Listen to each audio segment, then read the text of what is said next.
नमस्कार मित्रों, मैं नंदलाल गिरी। आप देख रहे हैं एनएम भारत।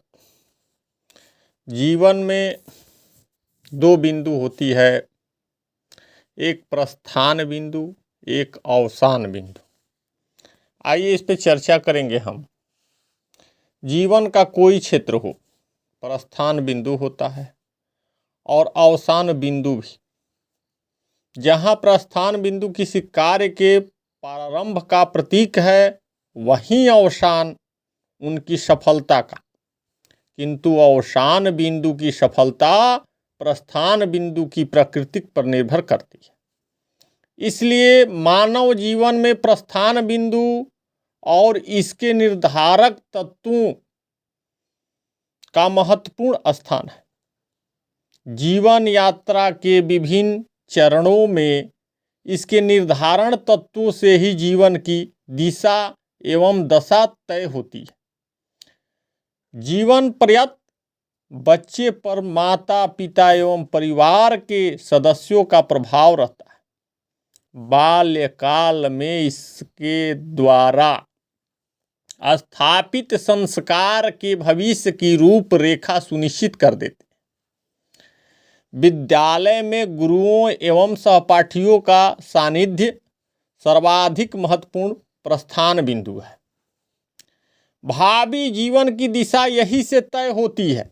इसलिए तैत्तिरीय उपनिषद में जीवन का पहला पाठ पढ़ाते हुए गुरु शिष्य से कहते हैं, हे शिष्य, सदा सत्य बोलो, धर्म का आचरण करो, माता पिता और आचार्य को देवता समझो,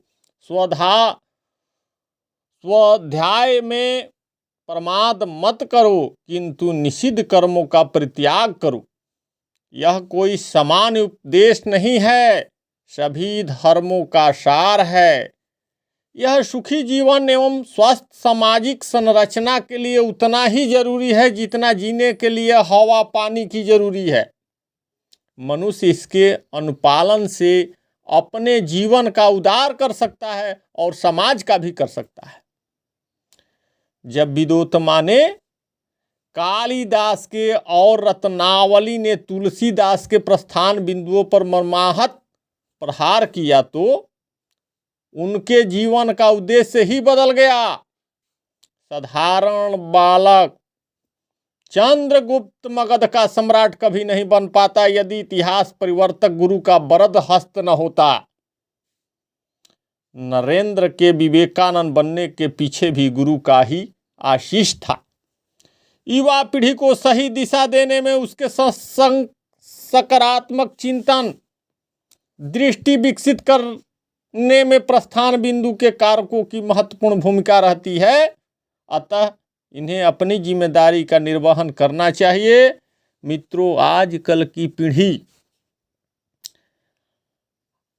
हमारे दूरसंचार व्यवस्था की वजह से, कुछ गलत सोच की वजह से, कुछ गलत लोगों के विचार की वजह से उनकी अवधारणाएं बदलती जा रही है। उसको सही रास्ते पर लाने के लिए सही चीज का उपयोग और सही वीडियो देखना चाहिए।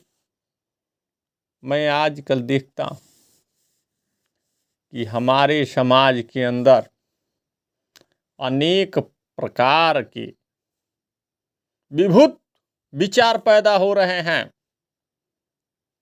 लोगों की मानसिकता नेगेटिव होती जा रही है और जहां मानसिकता नेगेटिव हुआ, आपका विचार नकारात्मक की ओर जाएगा और नकारात्मक चीजें पहले आकर्षण होती है। सकारात्मक पहलू पर ध्यान दीजिए। बच्चे हो, बूढ़े हो, जवान हो या नारी हो, सभी को सकारात्मक चीजों पर ध्यान देना चाहिए। धन्यवाद।